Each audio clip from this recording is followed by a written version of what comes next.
Bom, estamos todos, então, agora presentes. Deixa eu ligar aqui o chat, né? Novamente, bom dia. Espero que... Acho que não falei desses assuntos aí para vocês ainda. Então, vamos falar... A gente falou de valor, né? Da conceituação. Vou lembrar uma frasezinha importante no marketing, né? Valor é a satisfação que você dá à demanda. E agora a gente vai trabalhar com o conceito de valor por priorização. E essa vai ter um exercício simples.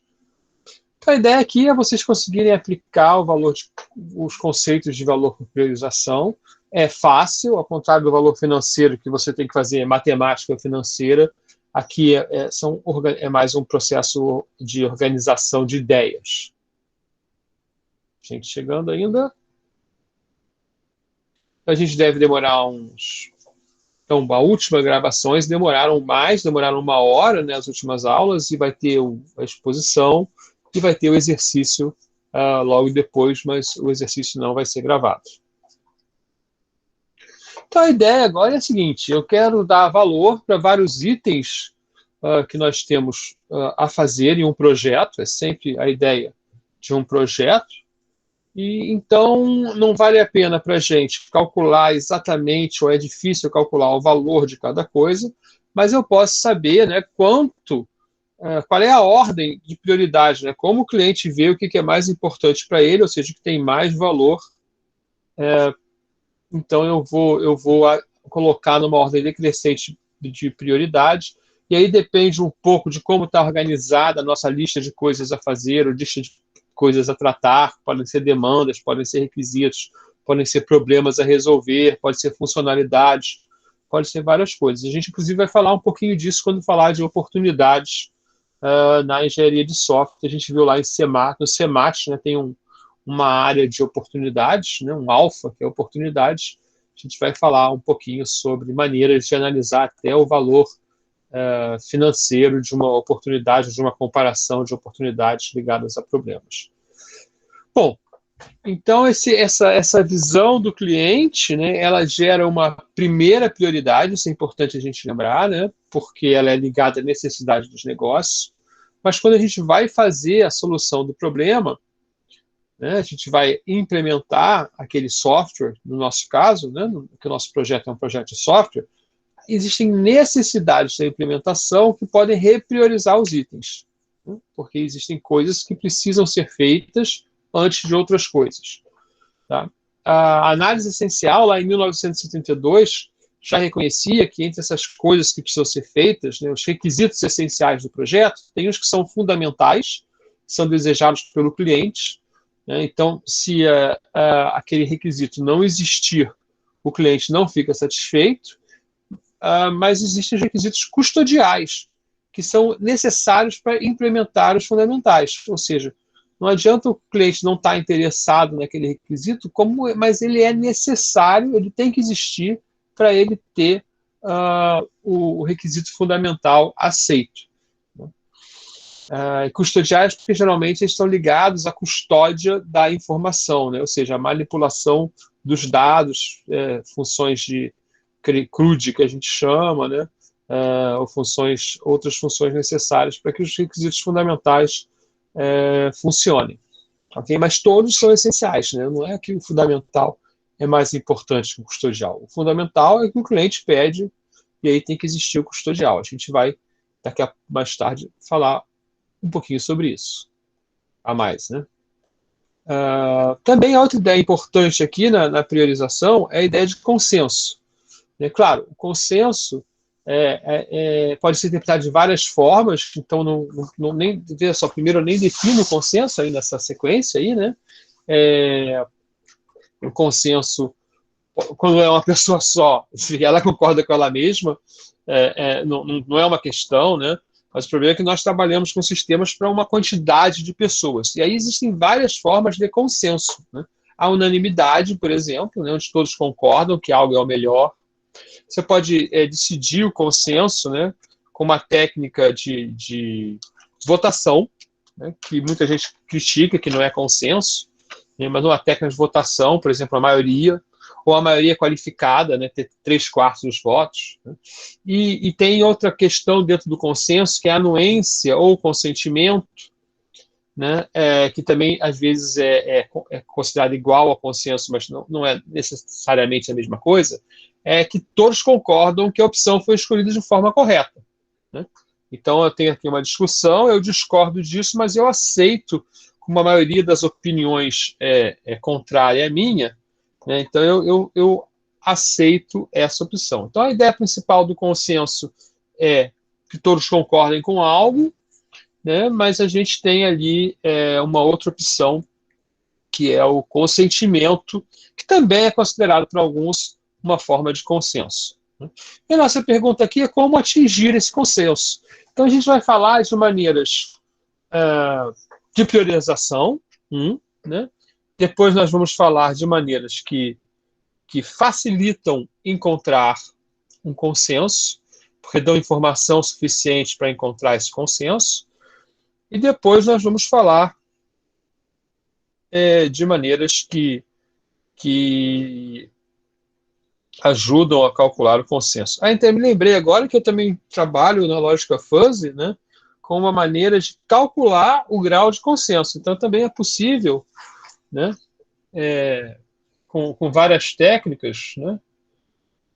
Eu trabalho com a lógica fuzzy, né, é possível calcular o grau de consenso. Né?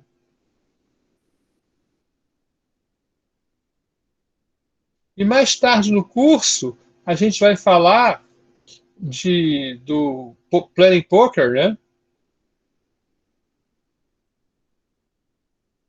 Que é uma modificação do método de Delphi.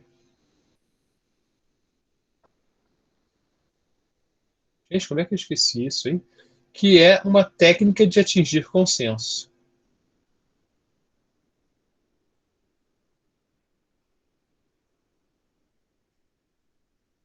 Aqui a gente vai falar de priorização.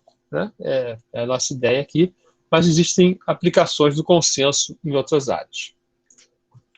Obviamente, a maneira mais simples de priorizar é simplesmente ordenar. A questão é como facilitar essa ordenação, ok? E normalmente se facilita essa ordenação por meio do uso de cartões, né? Porque cartões você pode ordenar rapidamente de qualquer forma, é como você faz num jogo de cartas. Não tem nenhum disponível aqui, mas então eu tenho aqui, né, a carta A, a carta B, a carta C. Vamos supor que elas tenham prioridade, né, igual às letras, né? E elas chegam nessa ordem aqui, por exemplo, B, C, A. Né? Então, o que eu faço é trocar, né, e ficar na ordem C, B, A. Então, os meus cartões,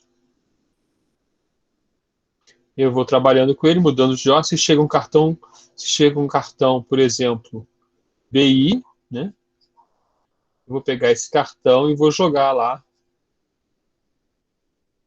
Ele vem depois do B. Então, eu vou jogar lá na ordem. Então, isso é muito fácil de trabalhar, né? Implica em gerar os cartões, né?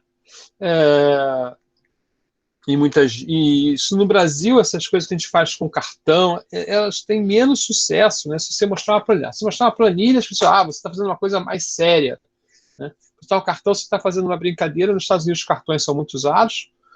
Eu recomendo usar os cartões, eles são interessantes, né? Botar a coisa em ordem, mas pode fazer no quadro também, pode fazer numa mesa grande, pode fazer no chão, espalhar assim para ver na ordem, né, o que é principal para um grupo discutir.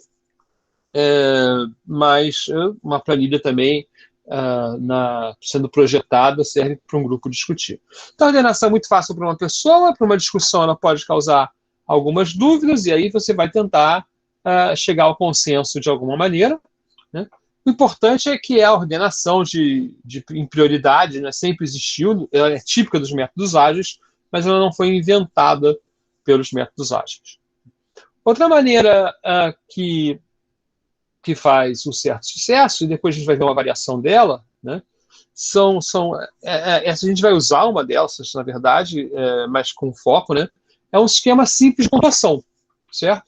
Então você pontua de 1 a 3, ou de 1 a 5, ou em classes, né? Com alta prioridade, média prioridade, baixa prioridade, e isso dá uma certa facilidade de você separar pelo menos as tarefas em grandes grupos que depois podem ser priorizados. Então pode ser uma maneira de fazer uma primeira separação, né? Primeira separação.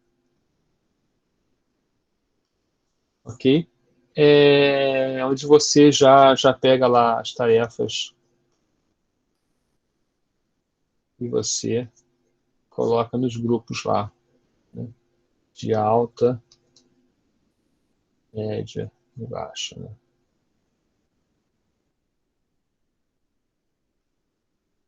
Separar de alta, uma de média, uma de baixa. Isso é útil, né? Notas de 1 a 5 também são úteis, né? A gente pode ter muito baixa, baixa, média, alta, muito alta. 1, 2, 3, 4, 5. Né? Várias maneiras desse jeito, né? E é difícil aí você votar, né? Pode ainda estar no consenso de trabalhar quando tem poucos stakeholders, né?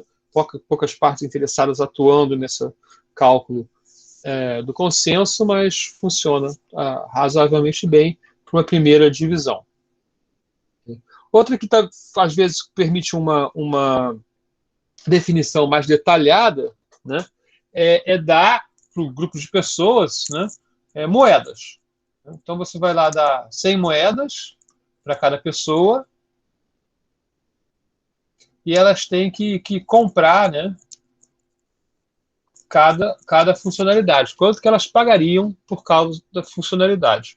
Tem uma questão aí interessante, né, que muitos usuários eles reagem muito a essa noção e eles acabam querendo dar a mesma quantidade de moedas para todo mundo, falando, tudo que eu planejei é importante. A gente sabe que isso não é verdade, né? Na prática tem funções mais importantes e funções menos importantes, a não ser que o sistema seja mínimo, né? Só tenha uma, duas funções. Então, mais tarde, né, depois desse problema, começou a se dar regras, valores diferentes. Uma maneira de fazer isso, por exemplo, é pegar o dinheiro de monopólio, né, e dividir em notas de certo valor, entregar essas notas para os grupos, para o grupo de pessoas, né, e ela então não poder trocar, né? Ela só pode dar, sei lá, 5 notas de 1, 5 notas de 5, 5 notas de 10, 5 notas de 100. Aí você tem lá uma divisão em dinheiro de brinquedo, né? Que ela é obrigada a dar esses votos com prioridade e você tem que tomar um pouquinho de cuidado, né? Com esses valores aqui. Por exemplo, você pode dar só uma nota de 100 para cada uma e ela tem que botar o dinheiro, né? Essas notas são como a quantidade de votos que ela tem. A gente vai ver uma variação mais tarde, né? E uma variação da variação que são bem interessantes, estão mais na moda ultimamente, por causa dos métodos ágeis e eles usam cartões na parede, esse tipo de coisa. Uma forma de priorização que é bem importante atualmente e ela vem como uma parte principal num método ágil é a priorização Moscou, que a gente inclusive vai fazer o exercício depois da aula, tá? Na priorização Moscou você tem 4 grupos, né, de maior importância ou de menor risco, né, que o projeto que você chama o grupo que você precisa ter, o grupo que você deve ter, o grupo que você poderia ter e o grupo que você não deve ter, ok? Então, esse aí é uma coisa que você pode fazer rapidamente, né? Também há uma limitaçãozinha das pessoas querem botar tudo em must, mas quando você vai fazer isso em ciclos, elas começam a entender muito bem como funciona, né? Comentário, né? O must-have, ela precisa existir para o produto ser útil, então é aquela coisa que você não pode viver sem, né? São os fatores críticos de sucesso, e o won't-have é que elas não podem existir para o sistema ser útil, né? Esse método, né, ele pode ser usado a cada ciclo de um método iterativo, né? E ele vai levar à seguinte ideia, né? Então a gente tem lá o ciclo 1, onde a gente pega nosso mundo, né, as nossas partes interessadas, e elas fornecem os seus requisitos, a gente constrói os nossos requisitos aqui, lembrando que os requisitos want, né, eles não realmente vão ser jogados fora, né? Esse meu desenho aqui eu preciso arranjar um jeito de desenhar melhor, eles são anotados, porque eu tenho que manter o controle sobre eles, ok? Então eu vou anotar eles aqui embaixo, tá? Tenho 3 want aqui, ok? E aí eu vou executar, e eu vou supor que eu estou executando aqui no primeiro ciclo, né? Eu consigo implementar esses três requisitos aqui, ok?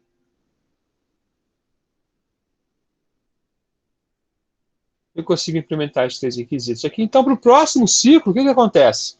Eu levo os requisitos que faltaram, né? E provavelmente vou descobrir mais requisitos, ok? E esses requisitos vão aparecer numa nova lista, né? Vou botar aqui meus Wzinhos de novo. Então, até 4 aqui, né? Que deram a ideia, né? Não, mas isso aqui não é para ter, na verdade. E eu tenho aqui a minha nova implementação. Okay? Vamos dizer aqui, né? Para ter uma ideia, que esses 7M aqui, né? Eles formaram, né? Eu consegui acabar um produto viável mínimo.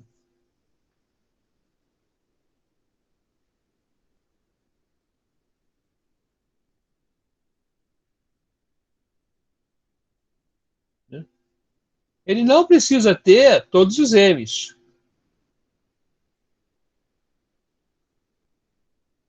Ok? O produto viável mínimo não precisa ter todos os M's, mas ele vai provavelmente ser composto apenas de M's. Né? Então, se for usar o método Lean, ele vai ter uma coisa mais centralizada, assim, que para provar que o produto é útil, por exemplo. Né? E aí as outras coisas você vai fazer via um mockup, alguma coisa assim. Tá? Por exemplo, tem um exemplo típico de produto viável mínimo. Né? Era uma empresa que depois passou a alugar via internet vestidos de festa, né? E ela tentou, né, na primeira vez, só alugar o vestido de festa numa faculdade para o baile. Né?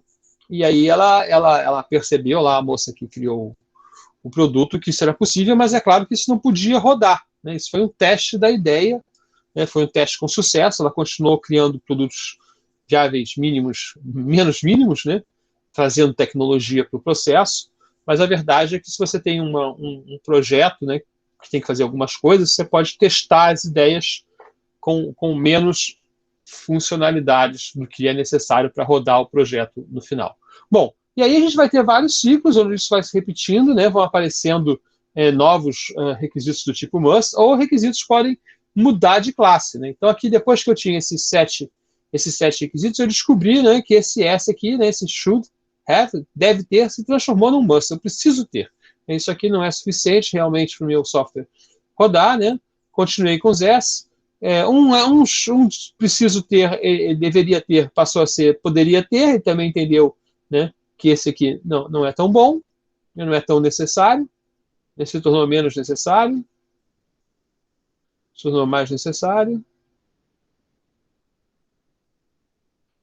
E pode ser até que alguns poderiam ter, né, provavelmente vão ficar desnecessários e vão sair da nossa lista de projetos.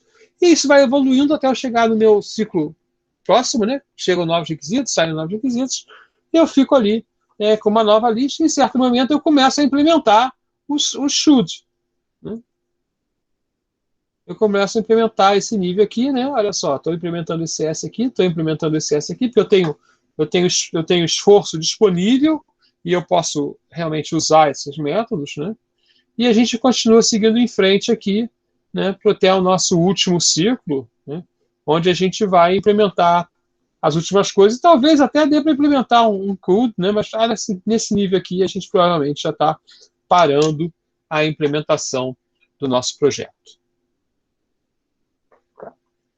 Estamos numa área do poderia, provavelmente essas coisas não se transformaram em must nem should, né? Então poderia, mas não vai ter, porque provavelmente não vale a pena financeiramente. Ok, então estão me seguindo? Vamos dar um ping aí para mim, por favor. Beleza, estamos aí, o Racha, o Daniel, acordados aí. Bom, até agora a gente falou de uma dimensão. A gente sempre trabalha, não, especifica de um jeito só. Outra maneira de melhorar, de entender melhor a prioridade das coisas, é olhar mais dimensões. Então aqui a gente vai olhar duas dimensões, o esforço e o benefício, ok? E aí a gente vai ter coisas que dão alto benefício e baixo esforço. Então essas são as nossas vitórias rápidas, coisas que podem entregar rapidamente e começar a fazer o projeto andar. Né? Do outro lado aqui a gente tem alto benefício e alto esforço, desculpe, e alto esforço. Ou seja, são vitórias que a gente vai ter que tratar a longo prazo, provavelmente quebrando, né, essas necessidades e necessidades menores, né, talvez trazendo elas para cá, né, pegando uma história A aqui, né, e transformando em histórias de menor esforço, né, a linha e a duas linhas, pode ser uma solução interessante, né? E depois eu tenho então eu tenho esses quadrantes, né? Longo prazo, vitórias rápidas, mais importantes, né? Os fáceis de fazer, né? E o sem valor ali, que é o que é muito esforço e pouco benefício, tem muito pouco valor, né? Lá no cantão, né? Obviamente, você vai achar ali os pontos para as suas. Nosso objetivo é colocar, né? Cada item a fazer, né? Cada item em uma posição dessas. Tá? Pode acontecer de uma coisa de baixo benefício, né, ser um must, né? Pode acontecer. Por exemplo, você tem lá a necessidade de emitir nota fiscal para o lojista, né? Já vi essa pergunta, Jorge. A necessidade de emitir nota fiscal para o lojista, ela vai ser.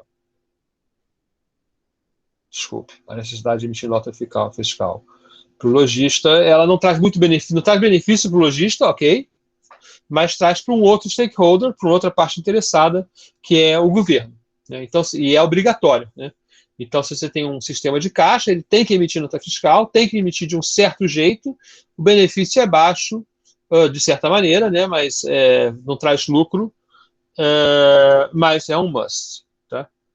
Esse quadrante é uma técnica separada. Tá? E tem relação com. Não, tem uma relação mais baixa com o Moscou, mas ele pode, inclusive, ser usado junto com o Moscou. Então, por exemplo, eu posso colocar aqui. Deixa eu fazer um negocinho aqui, rapidinho. Eu vou fazer o seguinte aqui. Ó. Eu posso trocar. Tem a ver com a pergunta do Jorge, né? Como que eu vou medir, né, o meu benefício e o meu esforço? Tá? Então eu vou aqui, eu vou criar uma cópia dessa transparência. Ok. Né? Olha só. Né? Eu posso colocar aqui, se você quiser, você pode colocar aqui o seu must. Né? Você pode colocar, vamos dizer, o seu should aqui. O seu could. E o seu want. Né? Você pode colocar aqui, né? Considerar essas faixas aqui como essas coisas. Tá? Mas você vai ter que botar em ordem uma ou a outra. Outra coisa que você pode colocar aqui, no benefício, veja que eu estou criando outra dimensão, ok? Então eu posso colocar aqui também os meus dinheirinhos, né, os meus 100 dinheiros, eu posso colocar, aqui, vou botar certinho aqui, eu posso colocar no benefício, né? Eu posso colocar aqui os pontos, tá bom? Eu posso colocar aqui uma nota de 1 a 5,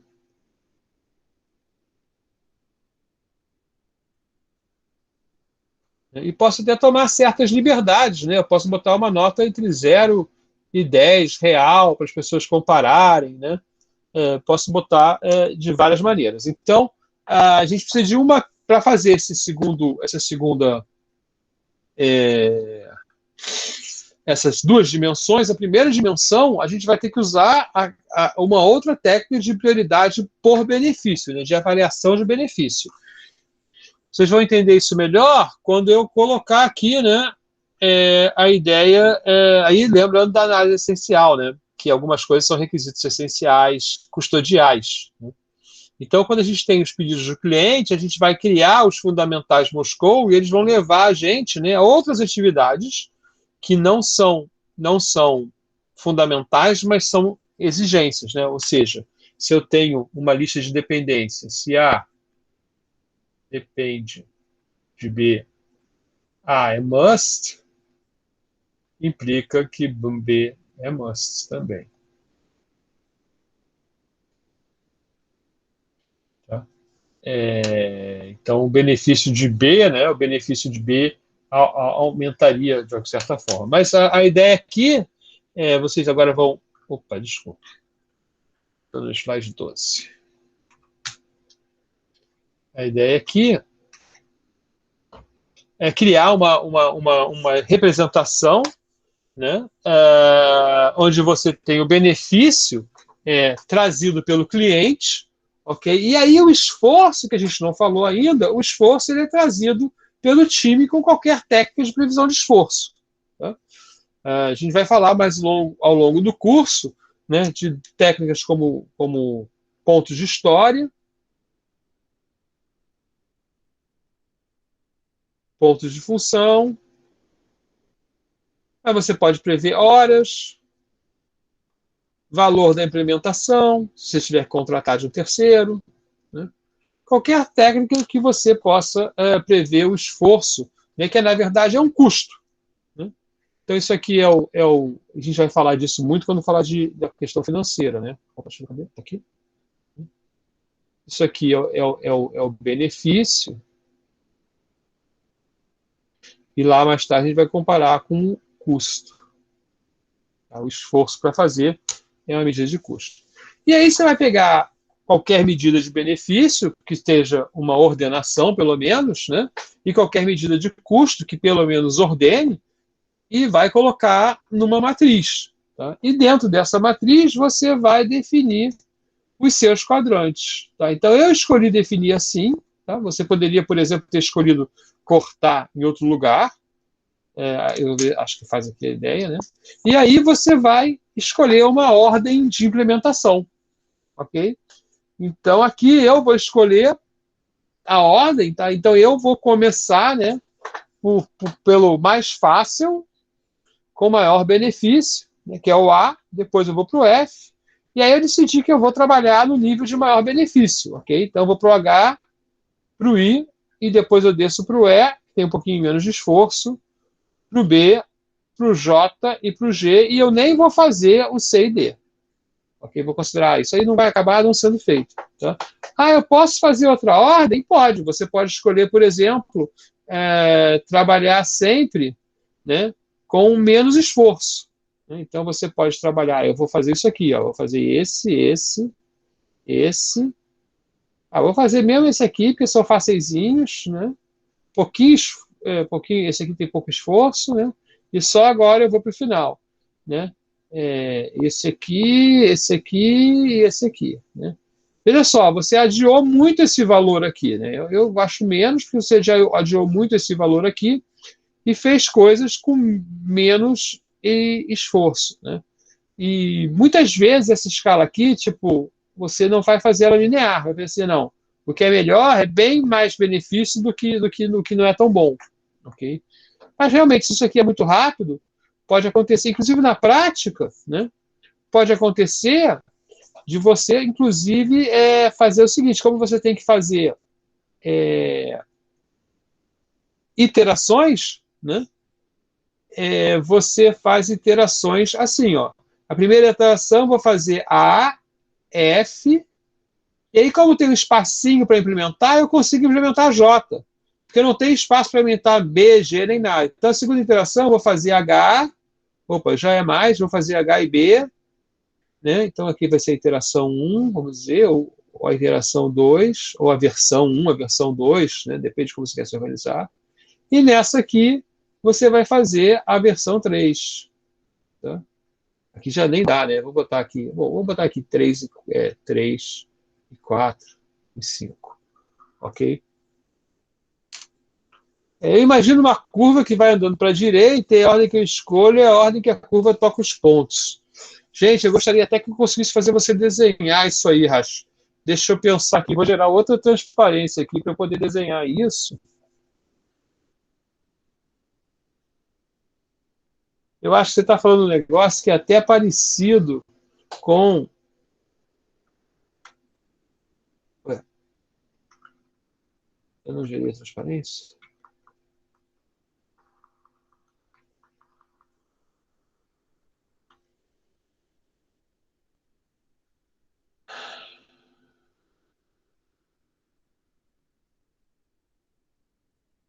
Deixa eu ir para 11. 11, 12. Ah, eu copiei errado, desculpe.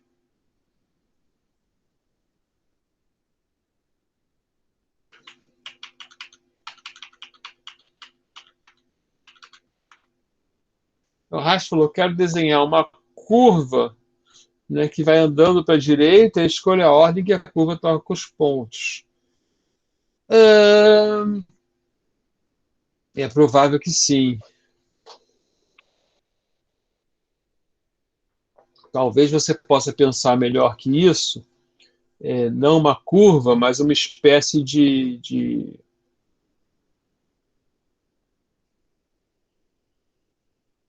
uma curva em 2D, né? Alguma coisa assim, né?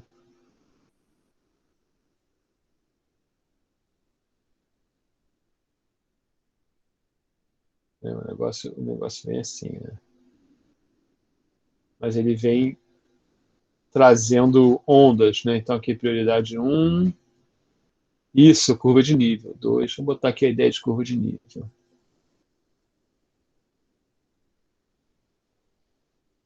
Ótima ideia.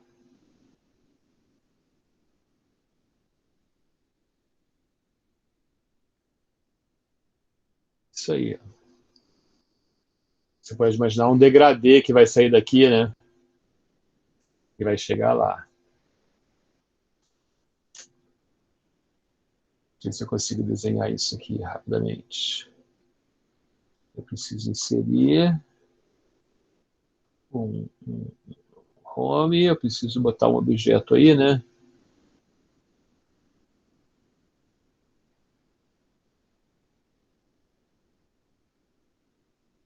E esse objeto aqui eu vou desenhar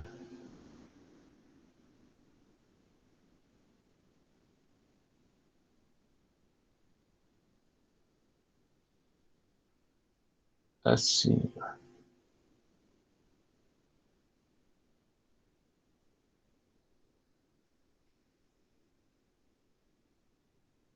Né? Uma coisa assim. Bem legal a ideia aí, bem legal o seu comentário.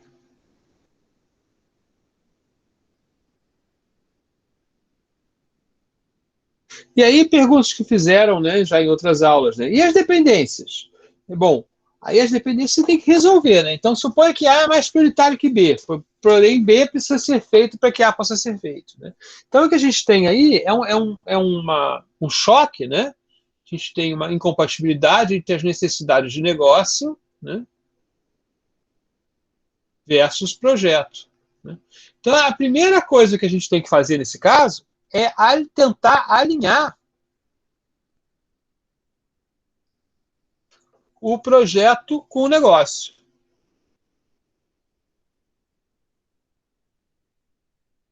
Essa pergunta aqui, né? É possível mudar a solução para tornar A não menos ou menos dependente de B?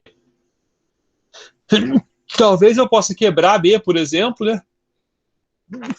B em B1, B2 e B3, né? De maneira que eu tenha uma coisa menor, né?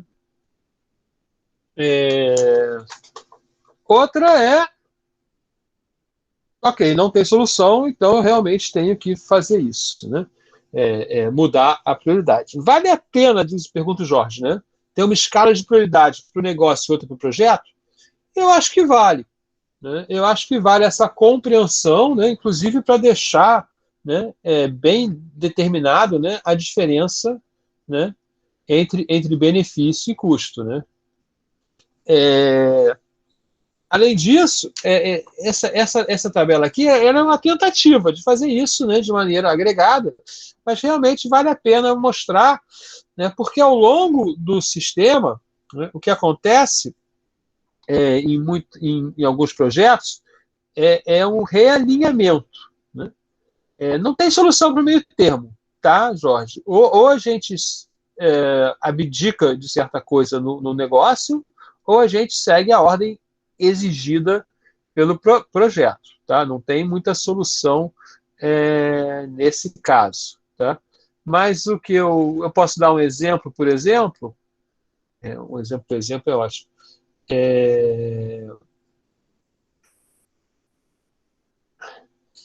Ok, vou andar aqui, né? Então, né, a sugestão é 2 listas de prioridades. A do negócio e a do projeto. A do negócio e a do projeto. Então, o que vai acontecer? Essa aqui mantém o foco do time em atender o cliente. Essa aqui vai dizer o quê? Ó? Atualiza o cliente, né, nas necessidades intrínsecas à tecnologia ou ao sistema. Tá? Então, eu acho interessante manter isso, né, inclusive porque elas podem levar, né, se a diferença é grande, ou melhor assim, se a diferença incomoda,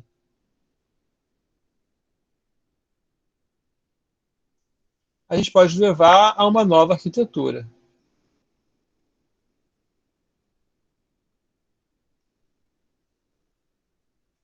Então, em alguns projetos, em alguns métodos ágeis, né, por exemplo, no XP, de vez em quando você revisa todas as suas escolhas de arquitetura e cria outras, porque o projeto começou a atrapalhar, ou o próprio projeto, né, tecnicamente falando, né,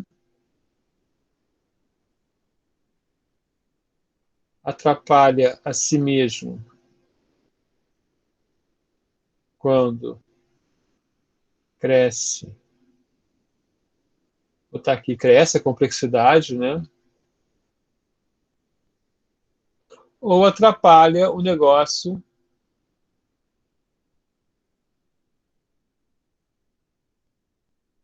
por exigir demais.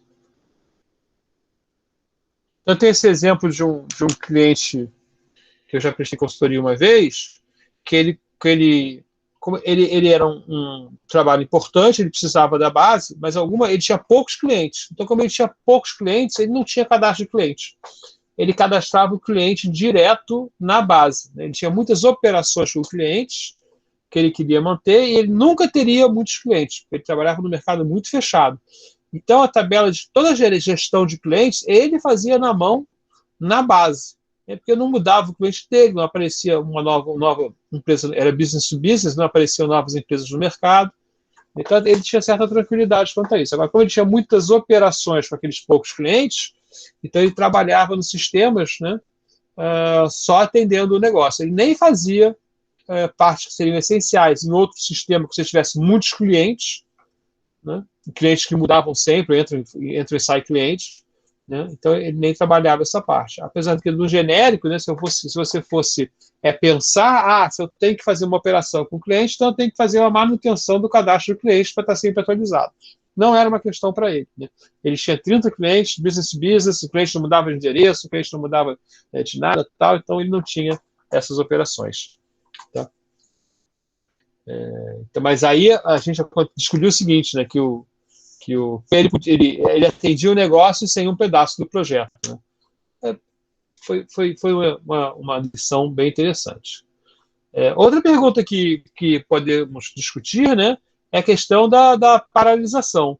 E aí a gente eu vou usar 2 termos dos métodos ágeis, né, que é itens de backlog, que é qualquer coisa que você organize o seu lista de coisas a fazer, tá? E geralmente está falando de dias ou semanas para implementá-los, tá?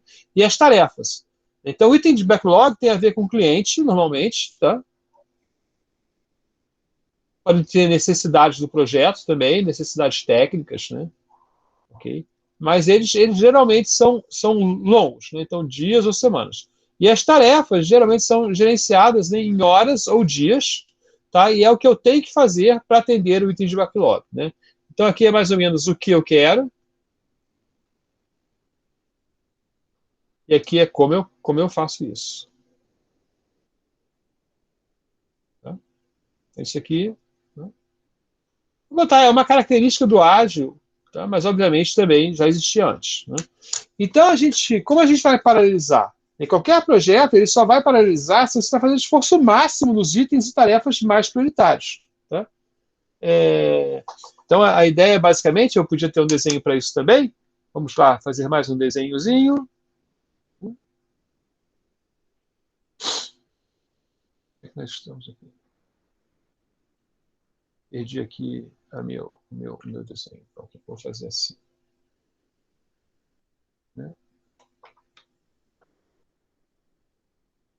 Então,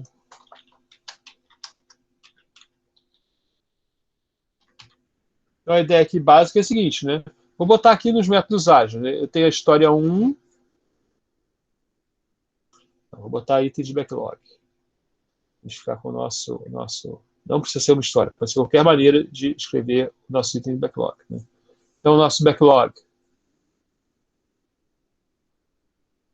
tem o item 1, o item 2, o item 3, o item 4. Ok? Priorizados.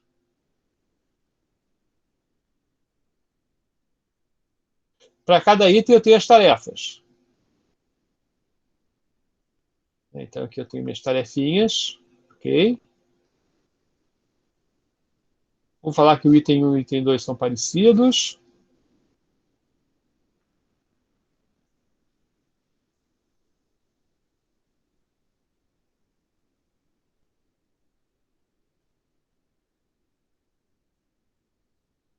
E essas tarefas têm uma dependência. Ok? Essas aqui são iguais.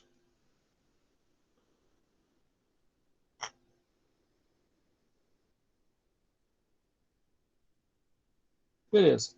Né? Então, como é que eu coloco agora uma força de trabalho aqui, né? Vou botar aqui minha força de trabalho.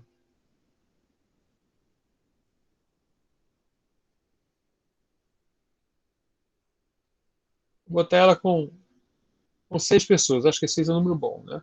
Bom, eu tenho que fazer minhas tarefas, né? Então, vai lá um, pega esse aqui. Eu não posso pegar nada daqui enquanto eu não estou fazendo o máximo aqui. Então, o 2 decide fazer esse aqui, o 3 decide fazer isso aqui. Agora eu não posso continuar, né? Porque eu não tenho mais como fazer uma tarefa aqui. Então, o 4 vem para cá e decide fazer essa, né? O 5 decide fazer essa, as pessoas 6 lá decidem fazer essa aqui. Ok.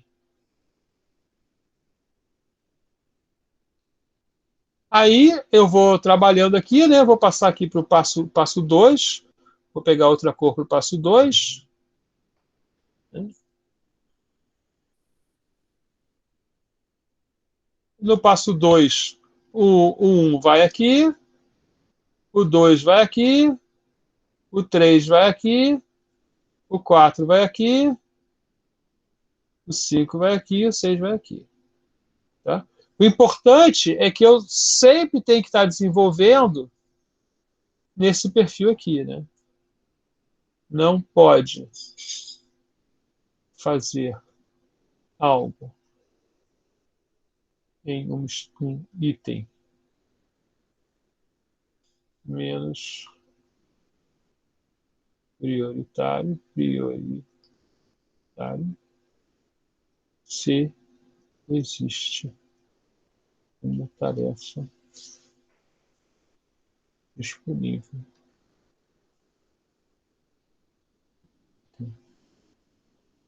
mais prioritária. Por quê? Porque a gente não quer correr o risco de não entregar nada. Então, por exemplo, se o 1, né, fizesse, vou botar aqui, alternativa ruim, vou botar em azul.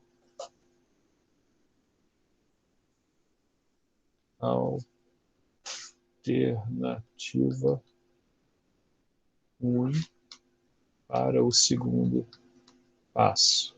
Tá? Então, se eu decidisse fazer aqui, aí o outro vem para cá e começa isso aqui, né? Aí o outro vem para cá e faz aqui 4, vou botar 1 aqui, 1. Aí o 2 vem aqui, 2, né? 3, 4, 5, 6. Né? E eu acabei, né?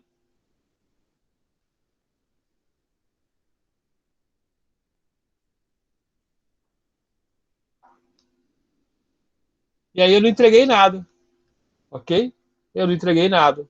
Aí é ruim, porque eu fiquei com tudo mais ou menos. A alternativa ruim é fazer assim, né? Não entrega nada. E a nossa alternativa boa entrega itens do topo, pelo menos.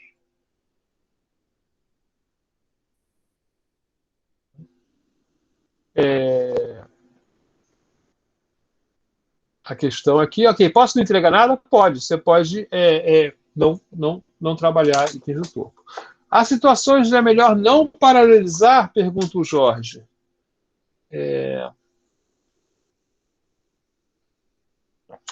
Acho que não, porque a paralisação ela vai ser decorrente da sua capacidade de trabalho, né, e da sua disponibilidade de trabalho. Então, você não paralisar significa que você vai ter alguém, né, que não tem o que fazer e não tem nenhum trabalho disponível, porque já há uma paralisação interna, né? Deixa eu pegar outra cor aqui. Veja que a gente está falando várias coisas de engenharia de software, né? Aqui já há uma paralisação. Cadê a canetinha? Está aqui. Paralisação interna. Não é o item, é o item. E aqui é uma paralisação.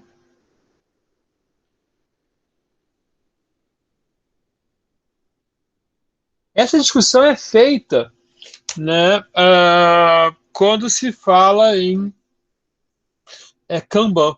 Né? Kanban tem uma discussão desse tipo e eu posso tentar recuperar mais tarde no curso. Tá? Mas eu não vejo como não paralisar possa ser melhor. Tá? Porque senão você vai ficar alguém sem fazer nada. Boas perguntas, boas perguntas. Então tem um exemplo aqui que é o Scrum de Scrums, né? Um time grande formado por vários times pequenos, que pode ser formado por vários outros times pequenos. E ele funciona o seguinte: o membro do time pequeno vai lá se representar numa reunião. No nosso caso aqui tem dois níveis, tem 3 níveis no desenho que eu botei aqui, né? E a gente não pode deixar, por exemplo, que um time escolha todas as histórias mais prioritárias e deixar as menos prioritárias para o time ou para o outro time, ok?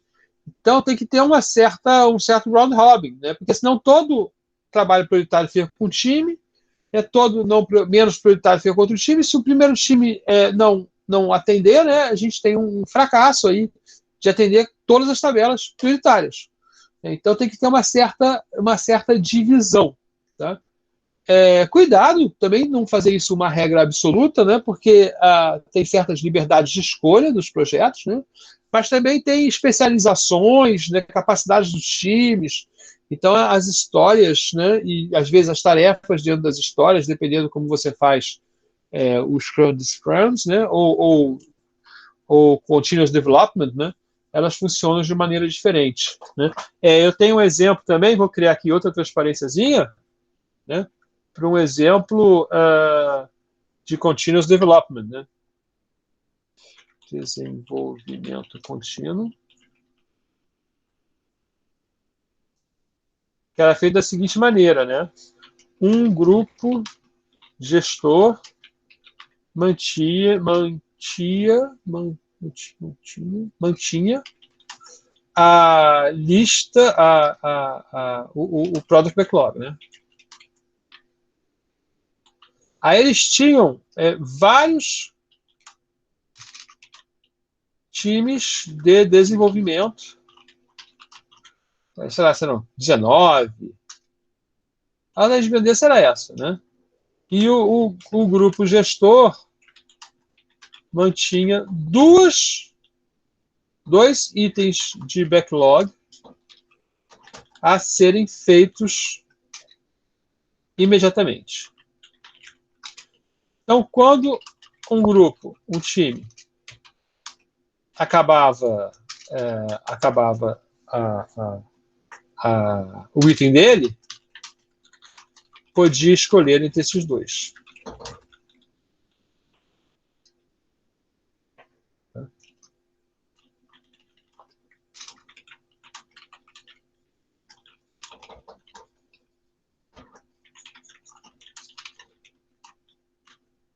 Então, isso é para ver só uma técnica de desenvolvimento contínuo específica. Tá? Vou botar aqui exemplo real.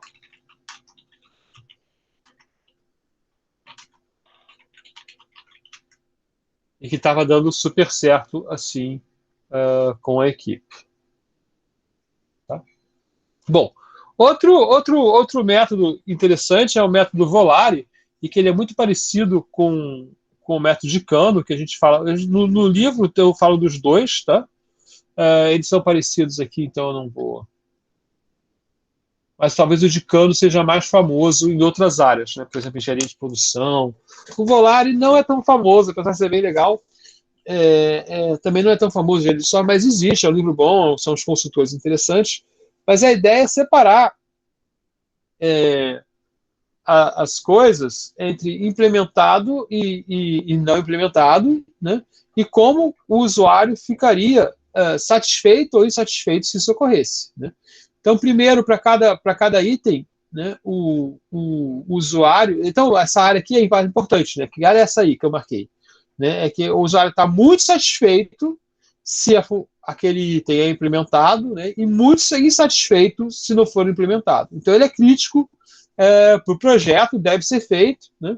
E estão lá, né, perto dos nossos MUS. Né? Então, a gente tem aqui os nossos MUS, né? Estão nessa área, que é muito satisfeito se implementado e muito satisfeito se não implementado. Né? Tem uma área ali que provavelmente devia ter posto um pouquinho mais alto, né? Onde você fica satisfeito se implementado, né? E não tem tanta insatisfação se não implementado. Né? Tem uma área que é o CUD, que é a decoração. Né? Eu fico satisfeito se implementado, mas também fico satisfeito se não for implementado. Né? Posso não ficar tão satisfeito, mas fico satisfeito. Não tem, mas tudo bem. Né? E tem o want, né, que eu fico insatisfeito se implementado e satisfeito se não for implementado. Né? Então a gente está vendo aí a relação do método Volare, né, com o método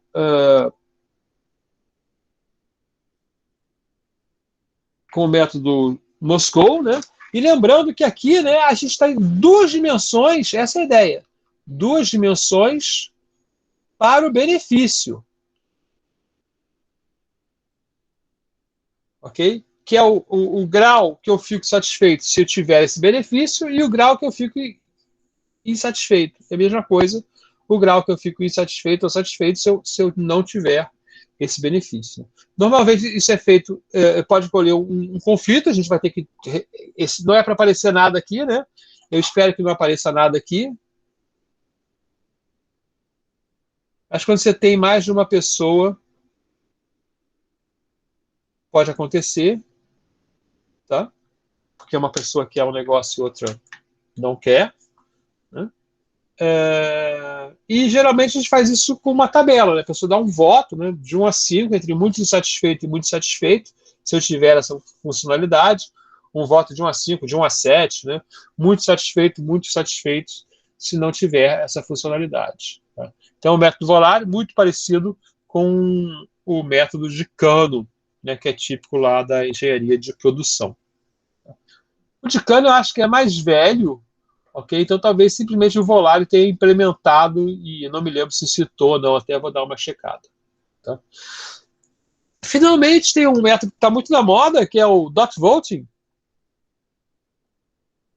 Não, vai acabar, geralmente vai dar certo em 1 hora, como deu das outras vezes. Então, no dot voting, você coloca as opções na parede, tá? Geralmente em cartões, porque já é um método ágil, ok? E cada pessoa recebe uma quantidade de votos, né? Uma cartelinha lá com coisas para grudar, né? Bolinhas para grudar, isso aí você compra na papelaria, ainda existe isso para vender na papelaria, né? E você, tipicamente, por exemplo, cada pessoa recebe 3 votos, né? Esse é um número típico do dot voting, né? E coloca nas opções, né? O dot voting funciona, é bem legal. Eu já fiz uma atividade onde eu era o votador, eu escrevi, a gente escreve no caso eu escrevi atividades que a gente podia fazer como um grupo internacional de Web Science, né? Então, sobre cursos de Web Science. Então, que atividades a gente podia fazer junto? Workshops, né?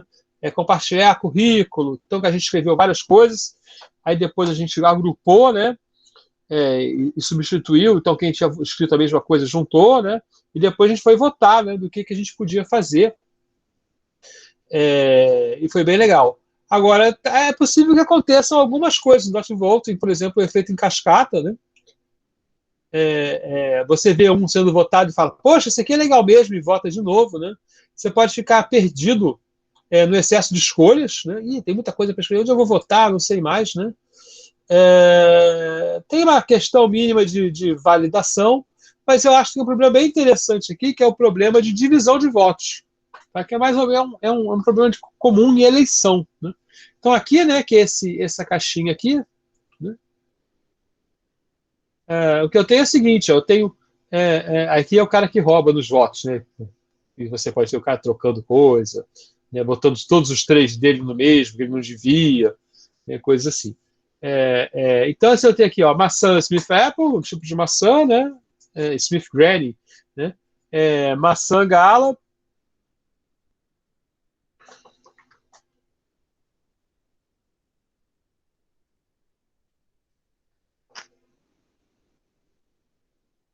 E laranjas, né? E aí a gente vai, quem foi eleito? Foi a laranja, né? Mas na verdade essas pessoas vão ficar mais felizes comendo maçã. Então esse é um problema aí de divisão de votos. E aí tem um produto bem interessante, né? Que é o Feedback Frames. Então, olha só que legalzinho. É uma urna de eleição, tá? Ele é uma caixinha, né, onde você pode concordar ou discordar que eles estão votando em que tipo de pizza o grupo deve pedir. Né? Então você discorda ou concorda fortemente, discorda, concorda ou é neutro, né? E aí você recebe um token e vai lá e põe. Tá?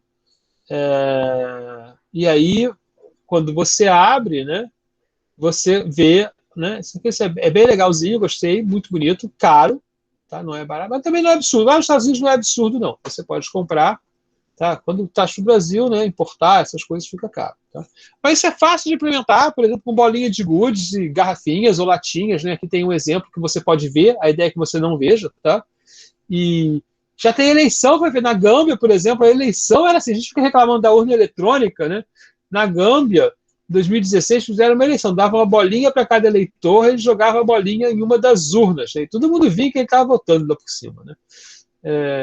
Mas ok, isso é super antigo, né? Então, em 1883 já tinha essa urna aqui. Então, a ideia, essa urna é bem fechadinha. Você recebe a bola, você escolhe a bola aqui sem ninguém ver, joga ela aqui e ela vai para a caixinha. E você só pode escolher. Nesse caso aqui, como era um black balling, né, você só pode escolher uma bola. Se tiver qualquer bola preta aqui, né, o cara já não pode entrar, né? Então, não interessa se o cara vai jogar uma ou vai roubar, né? Não tá, se ele botar uma bola preta, já resolveu. Já votou contra o cara. Né? É para entrar num clube, né? Então, mostrar que esse dot voting, na verdade, já se inspira em uma coisa bastante antiga.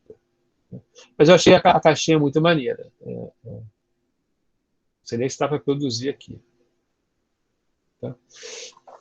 Um aviso final, também que surgiu de uma pergunta em outra aula, né, é que em situação de crise as prioridades podem mudar. Né? Então,